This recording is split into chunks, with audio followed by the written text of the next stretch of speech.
Dream job ఆదిత్యతోనే సాధ్యం. Aditya degree colleges admissions open. For more information visit our website. నమస్తే, నేను Keshav. Welcome to Suman TV. ఆంధ్రప్రదేశ్లో హిందువుల పవిత్ర క్షేత్రమైనటువంటి తిరుమలలో ఒక ప్రత్యేకమైన సంఘటన జరిగింది. డిప్యూటీ సీఎం పవన్ కళ్యాణ్ సతీమణి మొక్కులు చెల్లించుకోవడం ఆసక్తికరంగా మారింది. అలానే తిరుమల అన్నదాన క్షేత్రానికి సంబంధించి పెద్ద ఎత్తున విరాళం ఇవ్వడానికి కూడా పవన్ కళ్యాణ్ కుటుంబం సిద్ధమైంది. అసలు తిరుమల పైన సడన్గా మార్క్ శంకర్ ప్రమాదం నుంచి బయటపడిన వెంటనే తిరుమలకి వెళ్ళి మొక్కులు చెల్లించుకోవడం పైనే ఇప్పుడు అందరి దృష్టి ఉంది. దీనికి గల కారణాలు ఏంటి విశ్లేషించే ప్రయత్నం చేద్దాం. మనతో పాటు అనలిస్ట్ చందు శ్రీనివాస్ గారు ఉన్నారు. చందు శ్రీనివాస్ గారు నమస్కారం. నమస్కారం అండి. తిరుమల పవిత్రత గురించి, తిరుమల దేవుడి గురించి ఇప్పుడు చాలా చర్చ జరుగుతుంది. ఆవులు మాయమైపోతున్నాయి, చనిపోతున్నాయి అని రాజకీయపరమైన చర్చ జరుగుతుంది. ఒక్కసారిగా మొత్తం అదంతా ఒక టర్న్ అయిపోయింది. పవన్ కళ్యాణ్ గారు సతీమణి వెళ్ళడము, సో ఆమె క్రిస్టియన్ అయినా కానీ డిక్లరేషన్ ఇచ్చి మరీ మొక్కులు చెల్లించడము, అంటే మార్క్ శంకర్ ప్రమాదం నుంచి బయటపడడం ఒక ఎత్తు అయితే, ఆమె వ్యవహరించినటువంటి తీరు ఇమ్మీడియట్గా సింగపూర్ నుంచి వచ్చిన వెంటనే అక్కడికి వెళ్ళడం, ఏం జరిగింది? ఇంత వెంటనే ఇంత వేగంగా మొక్కులు చెల్లించుకోవడానికి కారణాలే? ముందుగా మనకి ఇప్పుడు మామూలుగా father of modern India Ambedkar గారి జయంతి గుర్తు తెచ్చుకోవాలి. మీరు చెప్పిన సబ్జెక్టులో అండి కేశవ్ గారు, మన హిందూ సనాతన సాంప్రదాయం కట్టుబొట్టు మనల్ని చూసి మన సంస్కృతులు భాగం అవ్వాలని ఇతర దేశాల నుంచి వచ్చి కూడా మన సంస్కృతులు మిళితమైపోతున్నారు. మనం చూసాం చాలా మంది వస్తున్నారు. కానీ మన వాళ్ళు వెస్టర్నేషన్కి వెళ్ళిపోతున్నారు. అది దారుణమైన పరిస్థితి. మనకంటే వాళ్ళకి ఎక్కువ ఆసక్తి వస్తుంది.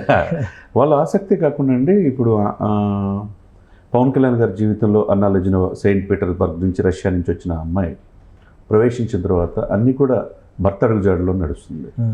పెద్ద బిడ్డని మొన్న అక్టోబర్లో డిక్లరేషన్ ఇచ్చి తీసుకెళ్ళారు వాళ్ళ పాప. పవన్ కళ్యాణ్ గారు తీసుకెళ్ళారు, స్వయంగా సంతకం పెట్టి. ఇప్పుడు తను సంతకం పెట్టి, అంటే చూడండి, క్రిస్టియన్ అయినా కానీ క్రిస్టియన్ సంప్రదాయం ప్రకారం పెళ్లి చేసిన తన భర్త హిందూ అయ్యేతలకి తనతో పాటు మనం దశావతార టెంపుల్లో మనం చూసాం, ₹1,00,00,000 అన్నదానం ఇచ్చి ఈ బిడ్డ పుట్టినప్పుడు ఎవరైతే మార్క్ శంకర్ పుట్టినప్పుడు అక్కడ తీసుకెళ్లారు, నంబూరు నాగార్జున ₹1,00,00,000 అన్నదానం ఇచ్చారు. ఇప్పుడు మరలా ఆమె అక్కడి నుంచి సింగపూర్ నుంచి డిప్యూటీ సీఎం గారు అన్నా లెజినోవా వీళ్ళు వచ్చిన తర్వాత వెంటనే తనకున్న షెడ్యూల్లో పవన్ కళ్యాణ్ గారు రాలేకపోయినా పాప కంటిన్యూగా ప్రయాణం కదా, తన తల్లిగా మొక్కు తెచ్చుకోవడానికి తను కోలుకున్న తర్వాత ప్రాణాపాయ స్థితిని బయటకు వచ్చిన తర్వాత ఎవరైనా ఒక ఆడవాళ్ళండి నిజంగా ఒక హిందూ సమాజంలో మనం ప్రతి మహిళ ఆమెను ఆదర్శంగా తీసుకోవాలి. ఎవరైనా తలనీలాలు సమర్పించడానికి జంకుతారు, అంత ఇది కాదు. బిడ్డలు పుట్టినప్పుడు ఏదో మొక్కు తప్పితే, ఇప్పుడు తన బిడ్డ కోలుకునే తెలియక ఆమె వచ్చి తలనీలాలు సమర్పించడం అంటే మామూలు విషయం కాదు. మొక్కు అంటే అది కూడా అందరూ భక్తుల వరుసలోనే స్పెషల్గా కాదు, అక్కడే చేసి, ఎందుకంటే ముందు రోజు వచ్చిన తర్వాత ఆమె డిక్లరేషన్ ముందు సంతకం పెట్టి ఇవన్నీ చేశారు. అంటే ఈ డిక్లరేషన్ అంటే ఏంటి? ఇది ఇప్పటి నుంచి కాదు, 1933 నుంచి వస్తుంది. అంటే మీరు అన్నట్టు ప్రపంచవ్యాప్తంగా హిందువులకి వాటికన్ సిటీ తర్వాత అంతమంది భక్తులు వచ్చేది తిరుపతి. అది బ్రిటిష్ వాళ్ళ సమయం నుంచి కూడా డిక్లరేషన్ అనేది ఉంది. ఇందిరాగాంధీ గారు వచ్చినా, అబ్దుల్ కలాం గారు వచ్చినా, సోనియా గాంధీ గారు వచ్చినా డిక్లరేషన్ మీద ఆ రోజు సంతకం పెట్టాల్సిన పరిస్థితి. ఈరోజు ఆ డిక్లరేషన్కి విలువ ఇచ్చి ఆమె సంతకం పెట్టిన వెంటనే ఆమె తీసుకుని చూస్తుంటే ఎమ్మటే వారాహస్వామి టెంపుల్కి వెళ్తాం, తర్వాత తలనీలాలు సమర్పించడం, మళ్ళీ ఉదయాన్నే సుప్రభాత సేవలో పాల్గొనటం, అది కూడా చూడండి సాంప్రదాయంగా శారీ కట్టుకొని. అదైన తర్వాత మనం అక్కడ చూస్తాం కదా, జ్యోతి కొబ్బరికాయ కొట్టేసి హారతి జ్యోతి దగ్గర అక్కడ జ్యోతి, ఇవన్నీ చూస్తూ ఉంటే మనం నేనైతే ఒక హిందువుగా చాలా ఆనందపడుతున్నా. మన మహిళలు కూడా, మన హిందూ సమాజంలో ఉన్న మహిళలందరూ కూడా ఆమెను ఆదర్శంగా తీసుకోవాలి. ఎందుకంటే ఆ రోజు విజయం సాధించిన తర్వాత 100% స్ట్రైక్ రేట్తో తన భర్త వచ్చి కళ్ళకు దండం పెట్టినప్పుడు చిరంజీవి గారిని ఆ 2 చెప్పులు తన చేతితో తీసుకున్నప్పుడే ఇంత గొప్పగా ఒక క్రిస్టియన్ కూడా, మన దేశం కానీ దేశం అయ్యండి కూడా, అంటే భర్తను ఫాలో అవుతాం, మన సాంప్రదాయాన్ని గౌరవించడం. మనం వారణాసి వెళ్ళినప్పుడు చూసాం, మోదీ గారిని కలిసినప్పుడు చూసాం. ఇప్పుడు కూడా ఆ చీర కట్టుతో ఆమె అందరూ కూడా హృదయాలను గెలుచుకుందని అనుకోవాలి. ఆమెను చూసి నేర్చుకోవాలనే భావన అందరిలో కలిగింది. ఎందుకంటే తలనీలాలు సమర్పించడం అంటే మామూలు విషయం కాదు.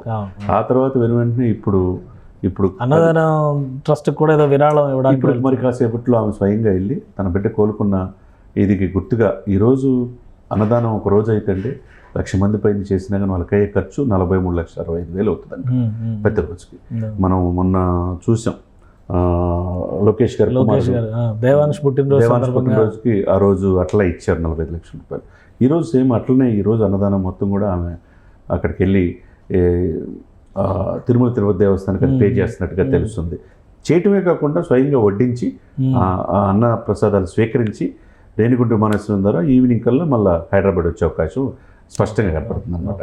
అంటే ఇన్ని చూస్తాం మనం మామూలుగా అయితే చాలామంది నాయకులు నిన్నగా మొన్న కూడా బొమ్మన కరుణాకర్ రెడ్డి గారు ఆవులు చచ్చిపోతున్నాయి, గోవులు చచ్చిపోతున్నాయి అనేటువంటి ఆవేదన వ్యక్తం చేశారు.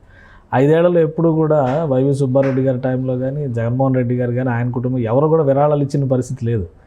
ఇప్పుడు ముఖ్యమంత్రి గారి కుటుంబం ఒక 45 లక్షల విరాళం ఇచ్చింది, ఇప్పుడు ఉప ముఖ్యమంత్రి గారి కుటుంబం ఒక 45 లక్షల విరాళం ఇస్తుంది. అంటే ఒక రకంగా వీళ్ళే ఒక ఐకానిక్గా ఒక ఎగ్జాంపుల్గా సెట్ చేసే ప్రయత్నం చేస్తున్నట్టుగా కనిపిస్తుంది. గతంలో ఎప్పుడైనా జరిగినాయా లేదా మనం ఏమైనా దృష్టికోణం మిస్ అయిందా? గతంలో కూడా చేసేవాళ్ళ ఇట్లాగా? గత 5 సంవత్సరాలు దేవుణ్ణే తన పెరట్లో తాడేపల్లి ప్యాలెస్లో సెట్టింగ్ వేసుకొని చేశారు సార్ ఓపెన్గా మాజీ ముఖ్యమంత్రి గారు వాళ్ళ కుటుంబం. అంటే తిరుమల తిరుపతి దేవస్థానం సెట్టింగ్ వేసి చెవిరెడ్డి గారి ఆధ్వర్యంలో అన్నీ కూడా దేవుడిని తన దగ్గర తెచ్చుకోవడం అనేది ఎక్కడ మన ప్రపంచంలో చూడాల. అది కాదు దేవుడు కోరుకునేది. ఆయన డిక్లరేషన్ ఇస్తారని చెప్పి అనుకున్నారు. పవన్ కళ్యాణ్ గారు వెళ్ళే సమయంలో వాళ్ళ కూతురికి వెళ్ళి డిక్లరేషన్ ఇచ్చారు, కానీ జగన్మోహన్ రెడ్డి గారు తిరుమల పర్యటన రద్దు చేసుకున్నాడు. ఇప్పుడు హిందువులు మోసం చేస్తున్నట్ట కాదా? ఇప్పుడు హిందూ సమాజం అంటే తీర్థప్రసాదాలు స్వీకరించాలి. నువ్వు పరమతం తీసుకున్నా ఇప్పుడు డిక్లరేషన్ మీద సంతకం పెడతాం అంటే ఏంటి? దేవుడిని నమ్ముతున్నానని చెప్పడం, సంతకం పెడతాం, విశ్వసిస్తున్నానని చెప్పడం. ఆ విశ్వాసంలో ఆమె రష్యన్ మహిళను కూడా పవన్ కళ్యాణ్ ప్రూవ్ చేసుకున్నాడు. మరి అదే పవన్ కళ్యాణ్ వీళ్ళు విమర్శించి ఇప్పుడు ఏం చెప్తారు? సమాధానం ఏం చెప్తారు చెప్పండి? చాలా విమర్శలు చేశారు, డైరెక్ట్గా ఆమెను కూడా టార్గెట్ చేశారు. దీన్ని బట్టి ఒక మహిళ, మన దేశం మహిళ, సెయింట్ పీటర్స్బర్గ్లో 1980లో పుట్టిన అమ్మాయి తీన్మార్లో పరిచయం అయిన తర్వాత సినిమాలో ఒక ఇండియన్ని పవన్ కళ్యాణ్ చేసుకొని ఒక డిప్యూటీ సీఎం అయ్యి భారీగా ఆమె ఎక్కడన్నా కానీ ఆ పాశ్చాత్య ధోరణి కావచ్చు, వెస్టర్నైజేషన్ కోసం కనపడుతుందండి. ఆ వెంకటేశ్వర స్వామి ముందు చూడండి ఆమె కట్టుబట్టు. కాబట్టి నేటి హిందువులు కూడా స్ఫూర్తిగా తీసుకోవాలి. ఎవరైతే ఈయన విమర్శించిన వాదులు ఉన్నారో వాళ్ళకి అంటే సనాతన ధర్మం పైన పవన్ కళ్యాణ్కి ఇప్పుడు సాధికారత వచ్చింది అనుకోవచ్చు. ఎందుకంటే అది కూడా విమర్శిస్తున్నారు కదా, సనాతన ధర్మ రక్షకుడు అని పదే ట్రోలింగ్స్ కూడా చేస్తున్నారు కదా. మీరు అన్నట్టు సార్, హిందూ సనాతన సంప్రదాయానికి ఒక ఆయన బ్రాండ్ అయిపోయాడు. మీరన్నట్టు గతంలో చేయలేని విధంగా ఇప్పుడు ముఖ్యమంత్రి, ఉప ముఖ్యమంత్రి తన కుటుంబ సభ్యులతో వెళ్ళి తిరుమల పవిత్రను కాపాడటానికి తమ వంతు కృషి చేస్తున్నారు. దానికి ఎవరో వీళ్ళు చెప్పి ఇప్పుడు సాక్షాత్తు నిన్న నాయుడు గారు, చైర్మన్ గారు ఆరోపించారు, అన్యమతస్థుడైన కరుణాకర్ రెడ్డి వాళ్ళ బిడ్డల్ని ఎవరికిచ్చి పెళ్లి చేశారు. వీళ్ళు హిందువుల గురించి చెప్తారు. గోశాలలో ఒక 2 గోవులు చనిపోతే 100 గోవులు చనిపోయినట్టు చూపిస్తున్నారు ఏగా చూపించి. ఇది ఇటువంటి వాళ్ళ మీద క్రిమినల్ కేసులు పెట్టాలని చెప్పేసి నిన్న ఆరోపించారన్నమాట. వాస్తవం ఏదైనా కానీ సార్, అన్నా లెజినోవా మన దేశం కానీ మహిళ అయినా కానీ నేటి హిందూ మహిళలకు కూడా ఒక ఇన్స్పిరేషన్గా చూస్తున్నారు, నిలిచారు. అది వాస్తవం. అది ఆమెను స్ఫూర్తిగా తీసుకోవాలి. మన సాంప్రదాయాలు, మన కట్టుబట్టుని మనం కాపాడుకోవాల్సిన అవసరం ఉంది. అందులో పరమ పవిత్రమైన వెంకటేశ్వర స్వామి అంటే కలియుగ దైవంగా భావిస్తాం. వరాహస్వామిని సందర్శించుకోవటం అన్నీ కూడా సిస్టమేటిక్. ఎక్కడా చూడండి ఆమె అక్కడ ఆచారం ఎలా ఉందో ఆ ఆచారాన్ని పాటిస్తూ వెళ్ళారు 100%. ఇంకొకరు అయితే డిక్లరేషన్ చేసుకొని కొండ మీద ఎక్కగా డిక్లరేషన్ చేసుకొని దర్శనం వరకు చేసుకొని వస్తారు. కానీ సిస్టమేటిక్ అక్కడికి వెళ్ళిన మరుక్షణం ముందుగా తలనీలాలు సమర్పించడం, తర్వాత వరాహస్వామిని దర్శించడం, మళ్ళీ అక్కడ జ్యోతిని అక్కడ కొబ్బరికాయ కొట్టడం, తర్వాత మళ్ళీ ఆయన కూడా సిస్టమ్ దర్శనం చేసుకుని సుప్రభాత సేవలో పాల్గొని ఉదయాన్నే ఎక్కడ నిద్ర కూడా పోయి ఉండదు పాపం.